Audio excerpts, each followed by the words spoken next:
Greetings, students. I'm Dr. Sadri, and with this particular video, I focus on Chapter 1. Before I start talking about Chapter 1, I want to let you know a little bit about the general aspect of how we would cover the material. As you have probably noticed, in each one of the modules, I have a very detailed PowerPoint in addition to supplementary material that covers our chapter. What I'm hoping is you use these materials, read them, and then also, of course, read the chapter. And then as you're watching the video would provide you with the big picture. That way you don't get lost because there is a lot of details. And I want to make sure that you understand what the main ideas are, and then after you understand and digest that material, then you can go and remember more detailed stuff in each chapter. So I use this video basically to do a couple of things. First of all, to highlight some of the important part of the very detailed PowerPoints that I leave for you, and also the supplemental material that I leave. I also use this video to provide you with other ideas. We have a very fine text. As you probably know, I chose this text for you. Is that right? By Professor Jeffrey Haynes and his co-authors. This is one of the best texts right now for international relation courses. Of course, there is no perfect textbook, to be very honest with you. What I like about this textbook is it came out this year in 2023, so it's the most updated one, and also the writing is more digestible for a lot of students. I read a lot of reviews of this. I talked with a lot of professors and some students here and there, and they seem to think very, very highly of this particular textbook. So I adopted it for you. We'll see how you would like it. I'm hoping that you would like it more than some of the other material that is for international relations. Very frankly, a lot of the textbooks were kind of old, and we wanted to make sure that there is a text that actually includes some of the most recent events, like Russian invasion of Ukraine. Is that right? And we are talking about the 2002 invasion. We are not talking about the 2014. So then you are completely updated and connected to what is happening in current news. So having said that one, I also wanted to emphasize that at the end of every chapter, as you probably noticed, the author has also left you what? Some materials. Like here, let me go to the end of chapter 1. Okay. And then you see that, for example, on page 13, it starts with resource sections. And then that one continues for like about 2 more pages, in which he's also suggesting recommended, other reading and some online sources. Yeah. So between the material from the book and the resources over there and the material that I left for you, you should have a pretty good idea about what this chapter and this book is all about. Okay, having said that, now let's start with what? Let's start with our very first topic. And our very first topic is actually, focused on the main concept of this book. The main concept are, as you have noticed, world politics and globalization. So the authors obviously have their own perspective on that. Now, I'd like to give you a word of caution too. As I mentioned, there is no perfect book. There is nobody who is completely neutral about all the topics. The professors here, since they are from the UK, they have a more of a European perspective, particularly British perspective. Sometimes some of those ideas goes along very well with our, views as Americans. But the textbook that I wanted to use for you, American textbook, unfortunately, they weren't as complete as this text, and also they were not as updated. So what I'm going to do is, from time to time, when I see that the authors are emphasizing something from a very different perspective, I try to provide you with other ideas, because I want you to be exposed to all ideas. I don't want you to be captured by the point of view of only one particular author or a group of authors. Okay. Now, having said that one, let me highlight some very important part of this chapter. First of all, you need to remember that in each one of the chapters there are some learning, objectives that we have. What are some of the learning objectives in this particular one? Well, in this particular one, you need to know about the terms world politics and globalization.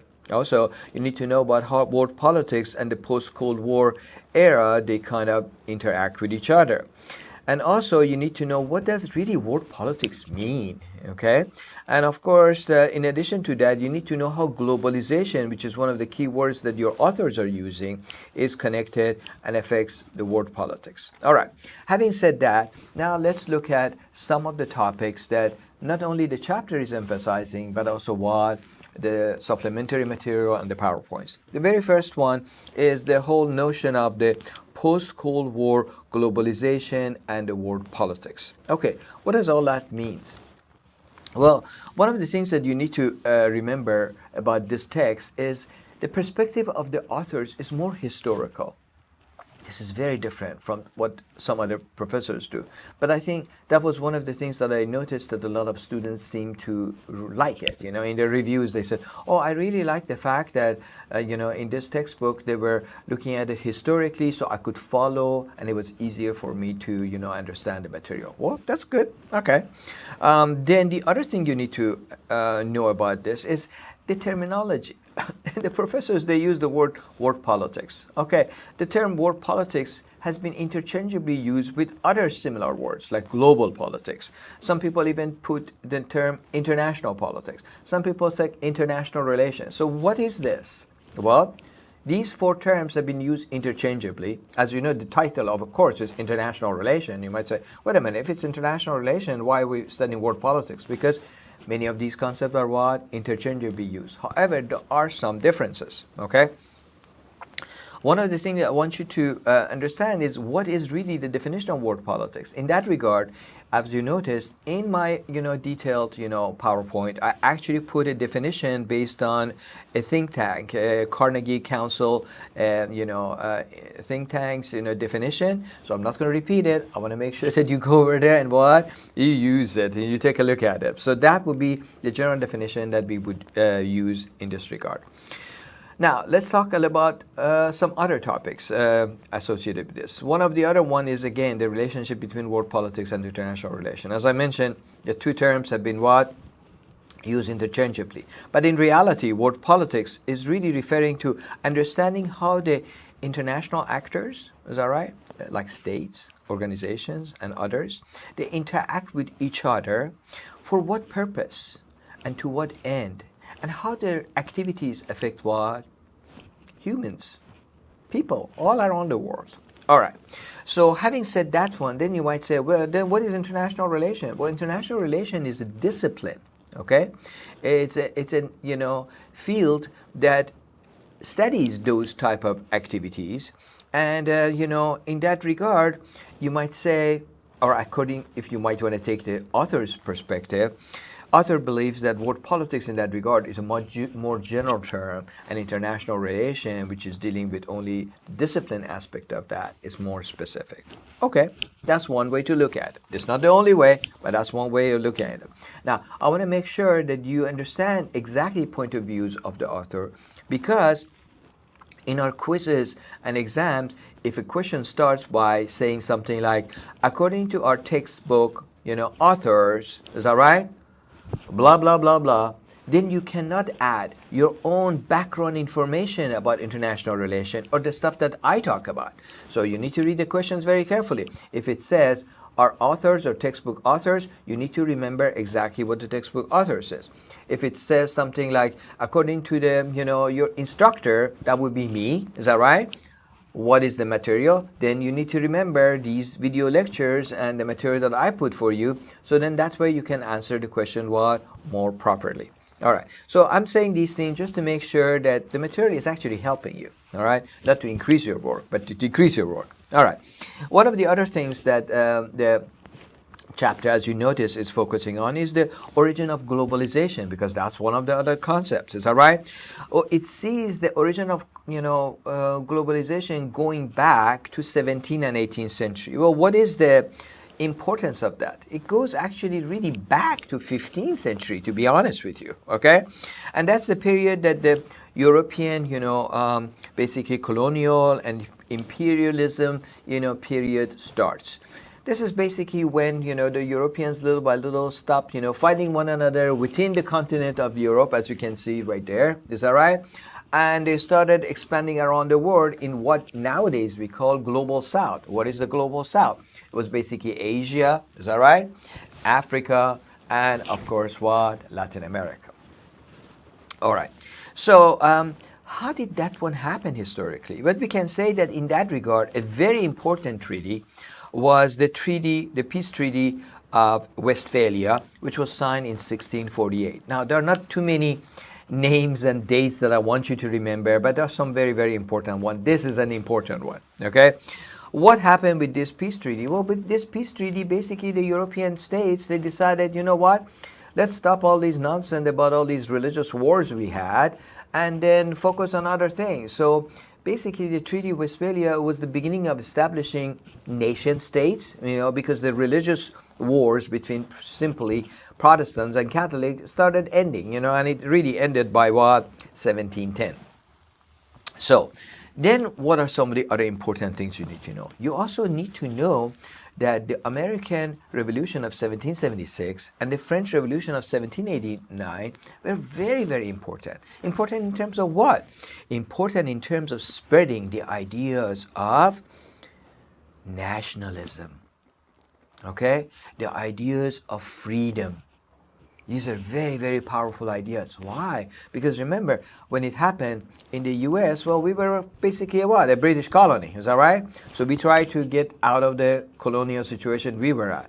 What about the French? The French were not a, colony of themselves, So what did they do? They basically got rid of the emperor they had because they felt like, all the good things in life goes to the upper division, part of the society, which is maybe the top 0.5% or 1%, and the other 99% are what? Suffering, okay? So they had a different challenge, but the main idea right here still was a sense of nationalism, okay, which is very important. Okay, and we see that these ideas, by the way, started spreading around the world, okay? So I've made some highlights right here to make sure that I don't miss any major points. The other major topic that we will see is covered in the text, chapter is colonialism and imperialism in the 19th century. Okay, so what can we say about that? Well, as soon as basically this religious wars end up finishing, all that energy they had could be saved up in Europe, is that right? To go to other parts of the world. Now you might say, why did they want to go to other parts of the world? Have you looked at the continent of Europe? The continent of Europe itself is not a very large place, okay? It's a pretty small place, and many of the resources have been used.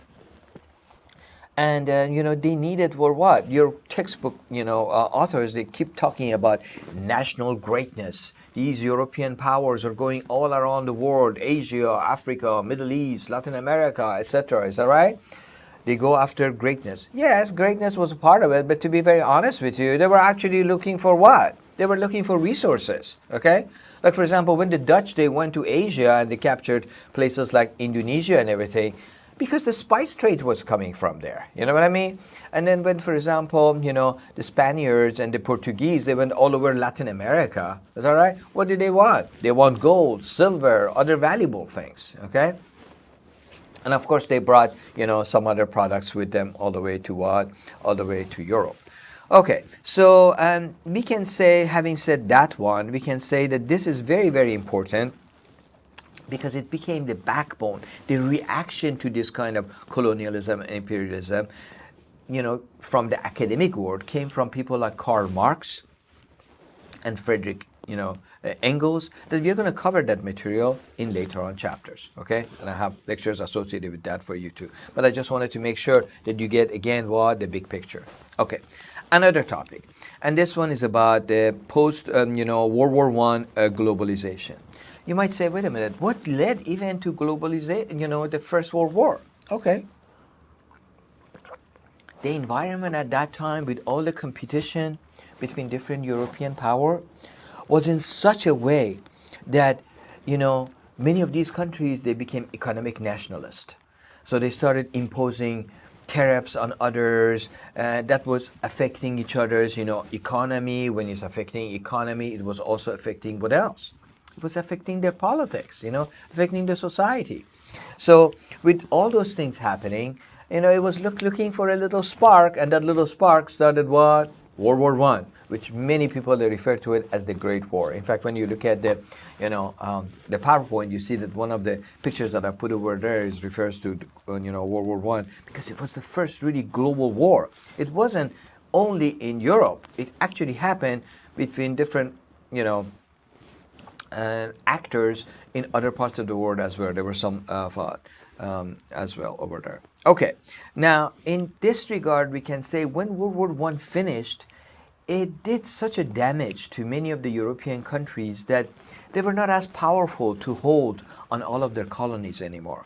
So what happened was the start of decolonization process, and that's very important because decolonization between the two wars, World War One and World War Two, started pretty much like in the Middle East, because not all of those countries were 100% typical colonial, entities. Some of them were kind of like under the, influence or, under a special relationship with particular, European countries. Like, for example, the British were so-called the protectorate of some of the Middle Eastern countries. The French were doing some of the same thing in certain other ones, protecting so-called, the Christians. Like, for example, the French were very interested in, after World War One, very much interested in Syria and Lebanon. Is that right? Especially Lebanon, because it had a Christian population.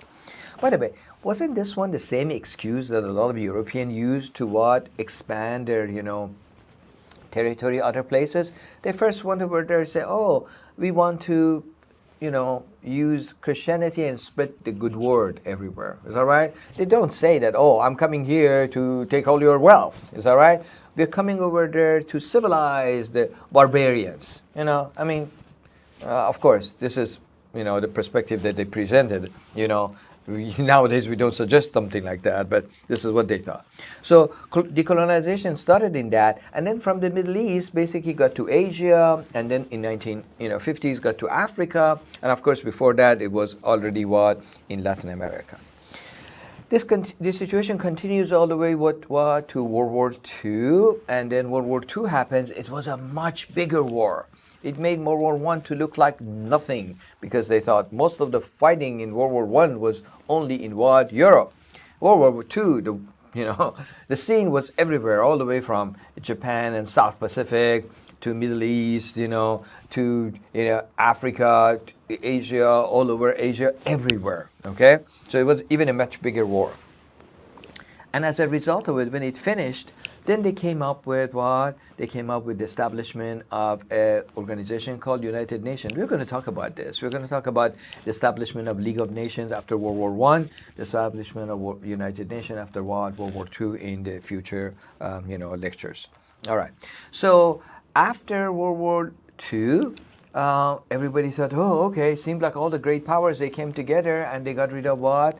Hitler and fascism, in both Germany and in Italy, and also then similar situations in Japan.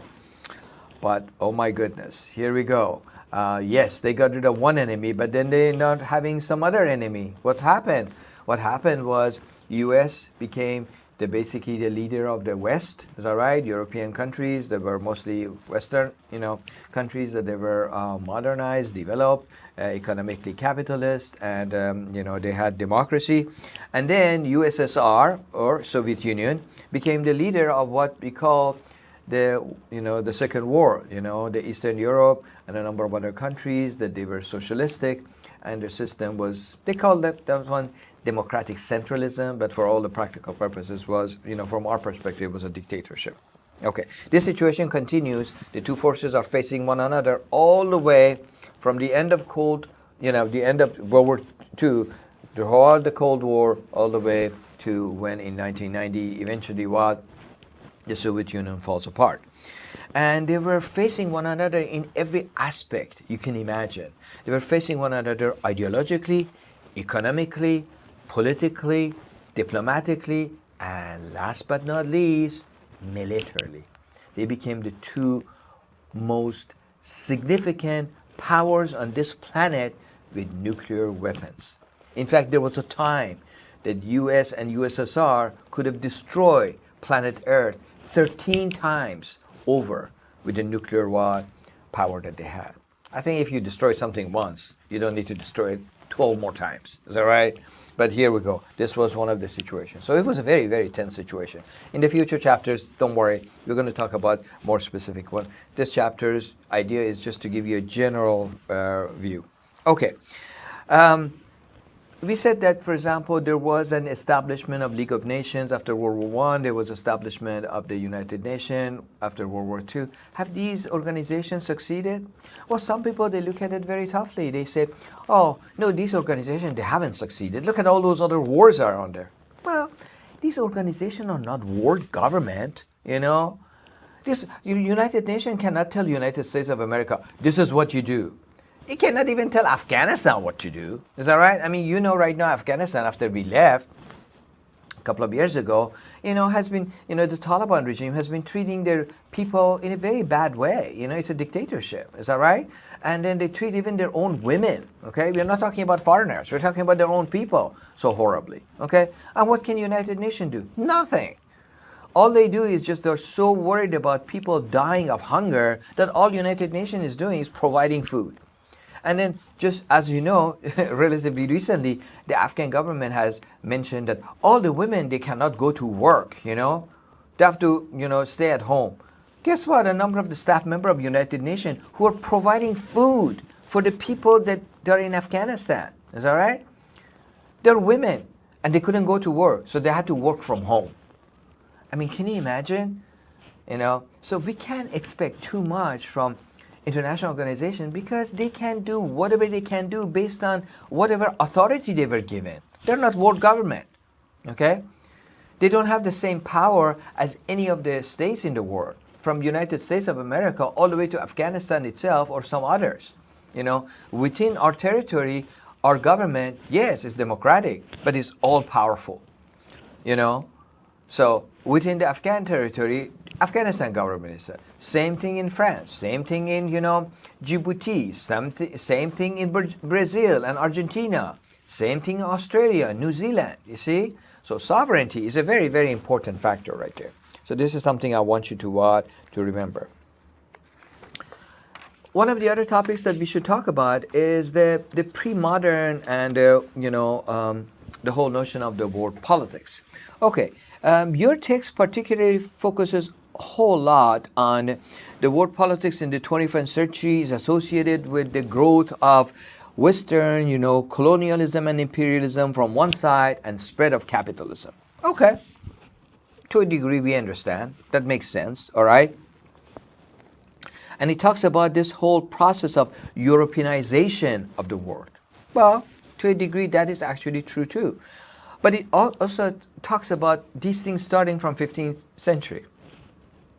Well, what happened in 15th century? We see that there is a change in terms of mood of production to, from being just an agrarian society, you had some surplus. You have some surplus, you trade. I give you my wheat, give me your chickens, or I give you my wheat, you give me your wheels, You produce something, they produce something, you exchange. Is that right? So some of the exchanges were in form of barter, which means there is no money involved. You say, okay, if you give me, for example, 1,000 chicken, I give you this many, bags of wheat, okay? And some of them, they say, no, my chicken is worth this much, and your wheat is worth that much. And then there's actually exchange of what? Exchange of money in that area. Okay. We need to also consider that these, Europeanization of Europe, the rest of the world by Europeans, started by a whole idea that, oh, we are on the good side. All we want to do is just spread the words of Christ, Everybody has been using the names of, their saviors as an excuse to rule others. And that is kind of sad, all right? Because under, using that and also using the name of the Lord, under the name of the Lord, they have killed more people, not just Christians, everybody, the Muslims, the Christians, the Jews, the, Buddhists, even the Buddhists that we think, that they're very peaceful people, etc., etc. They're under the name of their, lords and supreme leaders. They kill a lot of people, and that's very, very sad. Okay, one of the other things I like to emphasize is when we talk about, world politics and international relation, you need to think about the scope of activity. Okay, in international relation, if you remember, one of my earlier lecture talked about level of analysis. Do you remember that? It was in module 0. All right, you need to think about world politics is happening right now, not just at the European level, not just among the great powers. It's happening everywhere. That's why we call it global. Otherwise, if it would happen only in Europe, which is one region, we call it regional politics. Is that right? So you need to think that politics can be domestic or national, could be international. When it's international, it has different forms. It's international if it happens between two countries. We call it bilateral relation. If it's, more than two countries involved in the same region, we call it what? Regional. Is that right? It's still international, but it's regional. So it's a region of the world. Let's say Western Europe, North Africa, Middle East, Southeast Asia, North America. These are all different what? Geographic regions. Okay. Or it can happen globally. And that means it's not limited to one particular country or two countries or one or two regions. It happens everywhere. And that's very important. That's why, that term makes a lot of sense. Okay, what are some of the other things that we need to really highlight?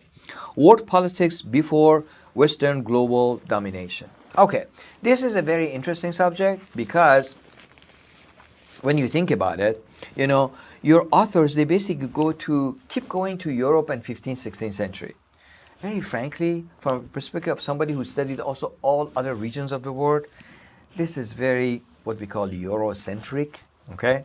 It's like, oh, world politics happened only then. Well, we know there were civilizations much older than Europe, okay? That's one of the weaknesses of your book, okay? I mean, I chose it as the best possible, option right now. It's not necessarily perfect, okay? So, in fact, when I retire, I'm planning to write a book about international relations myself and include other regions as well. Like, for example, we already know that, for example, the, Mesopotamians, Persians, Greeks, Chinese, Egyptian, they all had very, very old civilization. Latin America is full of, old civilization, Aztecs, Incas, etc. It's not like, oh, civilization started with Europe, okay? Europe is inherited a lot of material from other parts of the world. In fact, when Europe was in the Dark Ages, these are me, speaking based on other literatures, all right? This is not your authors speaking. When Europe was in the middle of the Dark Ages, other parts of the world, they were growing like crazy, What we nowadays are considered to be very, very conservative people and, very, very religious, the Muslim world was growing. Is that right?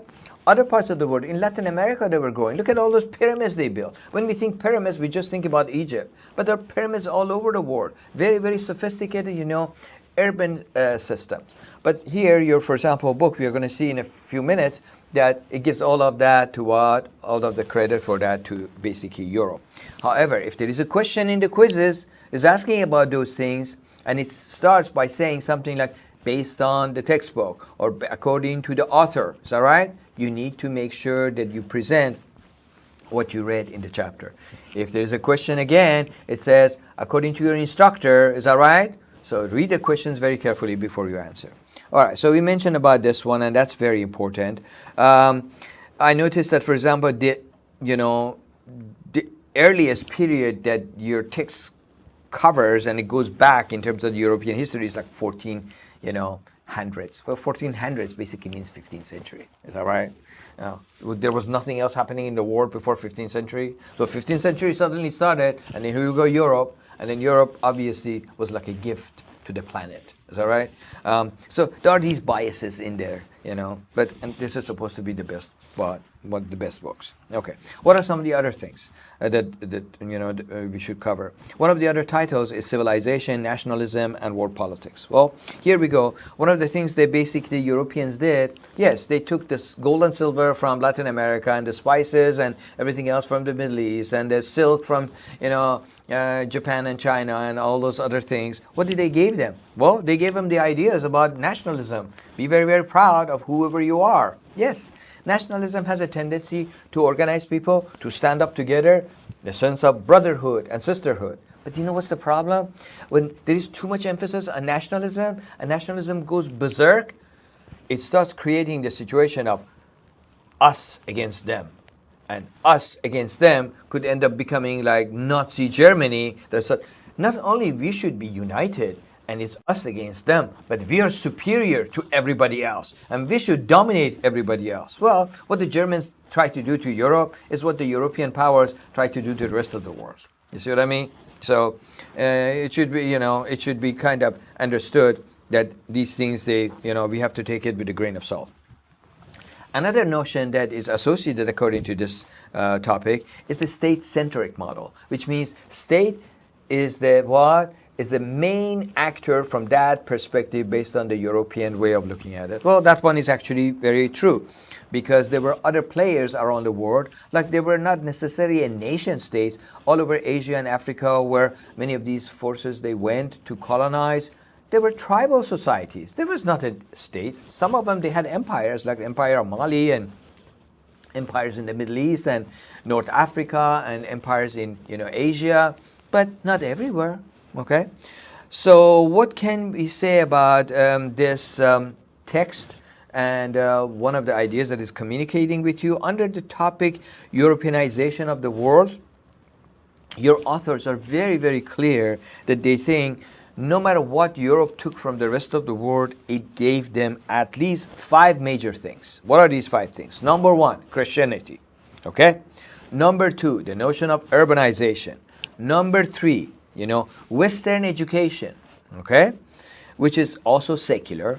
Number 4, healthcare ideas, okay, and number 5, the whole notion of centralized government, okay, a centralized government that is basically secular as well. So separation of church and state. That's what we say here in the story.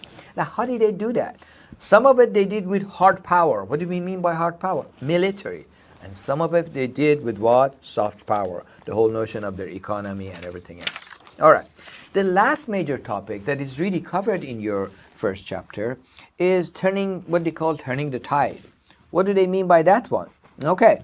Well, in addition to the Europeans, interacting with all these, global South countries. Now remember, global South with capital G and capital S, referring to countries in Asia, where Africa, what else? Latin America. Is that right? And so when you refer to those things, they say that, okay, they provided them with values. What type of values? These are Western values. Is that right?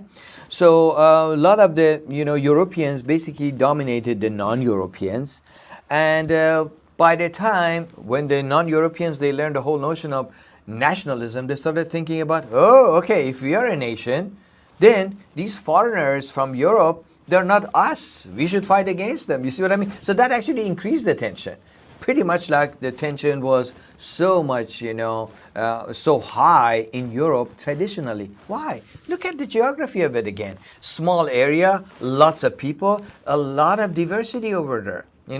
You travel, Europe is very different from US. You travel like about 100 miles, you're out of one country, you're in a completely different country with a completely different language, different history, different culture, different base of everything, you see?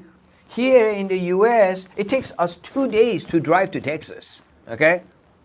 I know because I grew up in Arizona and I've driven on I-10 between Arizona and, Florida a few times. So here we go.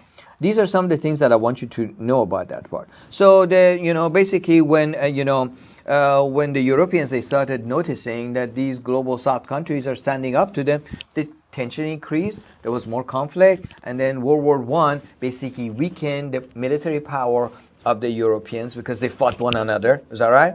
So between the two wars, World War I and World War II, some countries, as I mentioned before, the Middle Eastern one and some Asian countries, they started getting their independence, and already some of the Latin Americans have already got their independence. Is that right? And then right after World War II, when basically these countries, they could not stand, the same, basically maintain the same power level that they had, guess what happened? They lost their big, very, very big colonies. The British in 1947, they lost India. Look at how big India is and how India has divided into other countries like India, and Pakistan and everything. All right, and then the Dutch, people from the Netherlands, the Dutch, empire lost what? Indonesia. Look at how big Indonesia is, okay? So these were important, and then obviously by 1950s it gets to Africa, and all the African countries you can see right there, they become what? Eventually independent. As soon as they declare independence, etc., etc., they also become members of what? United Nations. So in that regard, your authors, they kind of think that European imperialism, colonialism has made global unification in some ways possible because they pushed some form of government and some ideas about this over there. Okay, some people agree with this one, some people do not agree. But one thing we can all agree, is that right? Because remember, these are opinions of political scientists, and you put two political scientists in the same room, you come up with 5 different political parties. Is that right? So this is not like physics or chemistry that there is one correct answer. Okay? There are many different answers, and I want to make sure that you understand that part. We can say, regardless of what you think about Europe, regardless of from what perspective we come, we can say that the Europeans, even after the departure from their global south, after the First and the Second World War, they put their imprint all over the history of those regions and also in the world politics. Okay? So I think right now we covered the chapter pretty well. I highlighted the material in, as I mentioned, my very detailed, PowerPoint. Notice that I also put for you some supplementary material. I already showed you that at the end of the first chapter, there also the authors have put some supplementary material over there. So you have a lot of material that would help you, to what? To digest this topic. This is not like when we teach American government. Even if somebody doesn't know much, they've heard something in the civic classes. But when we teach international relations, most people, they don't have a background. And this is the most basic course. So we want to make sure that you started what? Correctly, with plenty of information, and you can digest it well. So you would be ready for what? For more upper division courses. All right. This is all I wanted to say about this. If you have any question, you know what to do. All you need to do is just send an email to us. That would be great, and we will be more than happy to help. All right? And I'm also available always through office hours. Have a nice one. Next, we cover Chapter 2.